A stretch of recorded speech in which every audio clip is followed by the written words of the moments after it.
Según que Robinson, conforme los niños van creciendo, la escuela va matando la creatividad que ellos tienen, ya que se les va educando progresivamente centrándose en las habilidades académicas y en lo intelectual.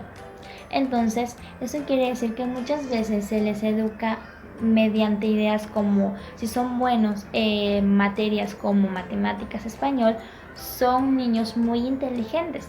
A mí me ha tocado observar muchas veces que si hay niños que les va muy bien en esas materias, se les consideran muy inteligentes. Pero si hay niños que les va un poquito mal en esas materias y son buenos, por ejemplo, pintando o en danza, no se les da ningún mérito, ya que no consideran ese tipo de actividades como algo que puede mostrar la inteligencia de los niños. Esto pasa dentro y fuera de la escuela, ya que muchas instituciones educativas no les dan mucho apoyo a los niños en ese tipo de actividades, ya que como ya lo había mencionado anteriormente, se ha creado esa idea de que si tienes buenas notas académicas en las materias básicas, eres una persona inteligente. Para hablar acerca de este tema, tuve que reflexionar bastante y viajar mucho a experiencias pasadas en mis prácticas, porque al escuchar la charla que dio Ken Robinson sobre que las escuelas matan la creatividad y haciendo una comparación a lo que yo he experimentado, puedo comprobar que son muy ciertos puntos de los que él habla. Habla acerca de uno muy importante que fue uno de los que más llamó mi atención, el cual es que en la educación pública actualmente la creatividad es ignorada, las artes son ignoradas y dejadas de lado, cuando se debería ponerse en igualdad la alfabetización y la creatividad, ya que ambas son igual de importantes, ninguna es más y ninguna es menos. Ken de igual manera mencionó algo que me parece totalmente cierto, que es que desde que nacemos nosotros ya tenemos esa creatividad por dentro, pero conforme vamos creciendo, va creciendo el miedo al error y va disminuyendo la creatividad con el paso de los años, sin tener en cuenta que estos errores son los que nos permiten ser creativos, ya que si existe un problema, tenemos una idea, encontramos una solución, lo que es igual a ser creativos. Y esto me parece muy cierto porque los niños, especialmente los de preescolar, son demasiado ocurrentes, son muy innovadores y son muy creativos. Sin embargo, lo que sucede es que en la educación no cuidamos esta creatividad, no la alimentamos, no la fomentamos, nos preocupamos más porque los niños aprendan a leer, aprendan matemáticas y no procuramos ayudarlos a continuar, a seguir avanzando, a mejorar, sino que este tema muchas veces solo se deja de lado y no se le da la importancia que debería de tener. En el video había un punto que me llamó la atención. Dice que los niños tienen capacidades extraordinarias para innovar. Estoy totalmente de acuerdo. Por ejemplo, muchas veces los niños se inventan juegos que pues tú dices, bueno, ¿y de dónde salió este juego? Yo no lo conocía. Y son creaciones propias de ellos. Al momento de hacer tareas del hogar, escolares, ellos siempre buscan la forma para que esta actividad se vuelva divertida, para que no sea aburrida. Siempre tienen una nueva forma de hacer las cosas y claro que esto es innovar y al mismo tiempo desarrollar su creatividad. Y considero que mucho tiene que ver con el contexto en el que los niños se desarrollan, ya sea familiar o escolar. Yo creo que en ambos contextos los agentes que participan deben motivar a los niños a que generen el cambio, que no le tengan miedo al cambio ni a equivocarse, porque como ya han mencionado mis compañeras, equivocarse es una forma de aprender, es aprendizaje. También decía que la escuela debe educar para el futuro. En mi opinión, educar para el futuro significa desarrollar todas las habilidades posibles que pueden poner en práctica no solo en esa etapa de su vida que es la infancia, sino también cuando crezcan, cuando estén trabajando profesionalmente. Dicen por ahí que los alumnos o los niños creativos de hoy serán los adultos innovadores del mañana.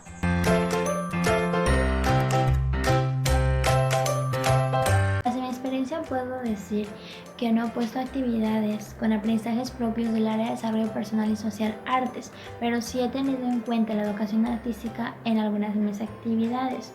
Como ejemplo voy a hablar de una actividad que realicé en segundo semestre, en el cual como aprendizaje esperado utilicé el que dice reproduce modelos con formas, figuras y cuerpos geométricos del campo de formación académica o pensamiento matemático. En esta actividad a los niños se les dio plastilina y como modelo un dibujo de un animal acuático. El animal debía ser hecho de puras figuras geométricas y posteriormente se les pidió a los niños que imitaran el dibujo y que al terminar cada niño dijera el nombre del animal que les había tocado reproducir, para que así los niños conocieran más animales que viven en el ecosistema acuático y posteriormente se les preguntó por qué creen que esos animales viven en ese ecosistema. Hice esa pregunta porque habíamos estado hablando del ecosistema acuático. En esta actividad lo que pretendía lograr que los niños razonaran en cuanto a qué figuras geométricas estaban en la actividad y asimismo qué animal es el que estaban reproduciendo. Asimismo que utilizaran la creatividad para imitar el animal que estaba en la imagen y utilizando sus propias ideas, por ejemplo utilizando el color de plastilina que quisieran y que hicieran el animal como ellos quisieran hacerlo. En mis prácticas me ha tocado observar que los niños son partícipes de varias actividades artísticas. Una de estas es el baile, el cual un educador me comentó que les ayuda a obtener autonomía y confianza en sí mismos. También puedo decir que les ayuda en diferentes ámbitos, tanto en lo emocional, social y físico, entre otros aspectos. Estas son algunas de las evidencias de la actividad.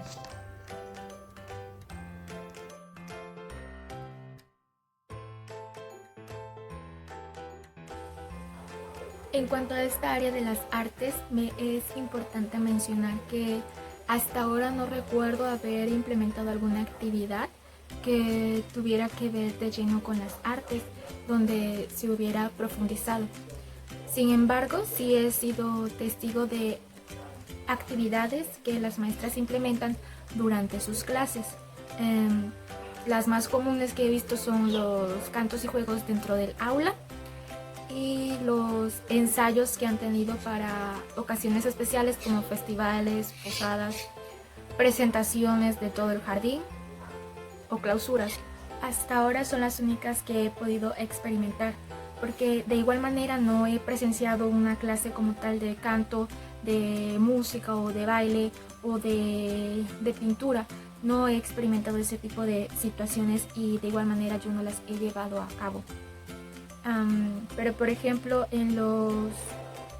cuando son ensayos para algún desfile, he notado que las maestras sí trabajan especialmente con un campo de formación académica, que sería el bailar con distintos tipos de música y expresar lo que sienten con su cuerpo, porque hay momentos en los que no solamente la educadora dejaba a los niños simplemente copiar lo que ella estaba ejecutando, sino que les daba un tiempo en el cual ellos podían expresar lo que esas canciones les hacían sentir.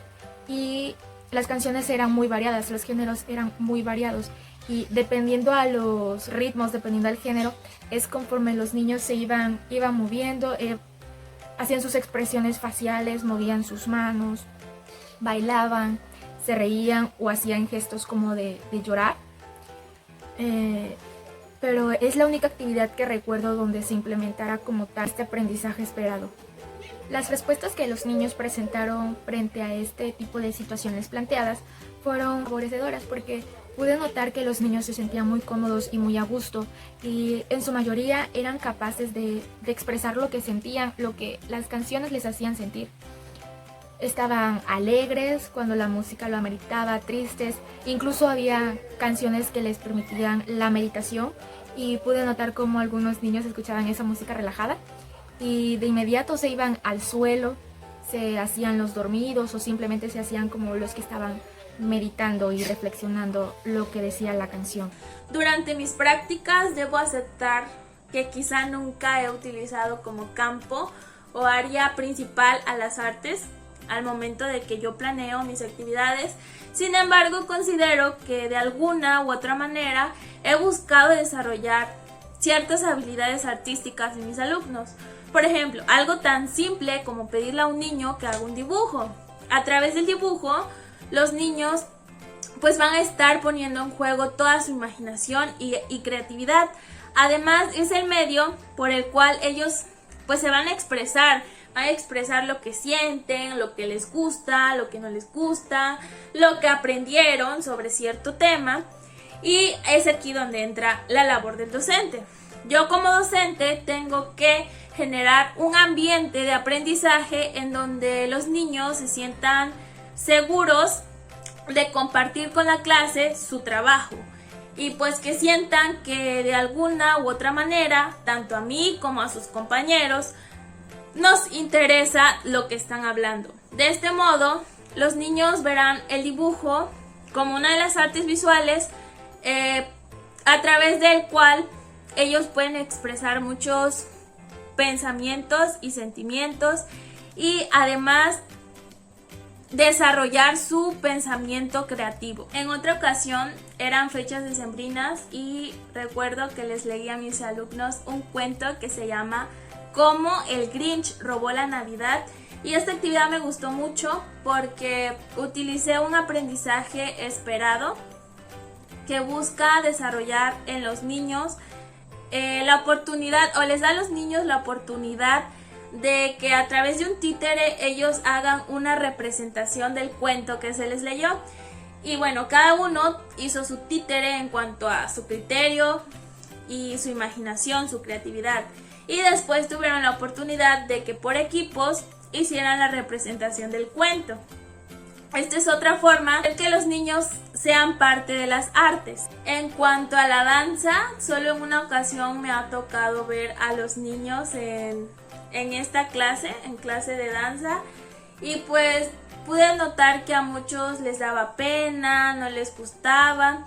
Y yo creo que es aquí como docentes donde tenemos que hacerle ver a los niños que la danza, el dibujo, la pintura y las representaciones teatrales pues no son algo malo, ¿no? Sino que lo vean como una oportunidad para conocer nuevas sensaciones y para imaginar.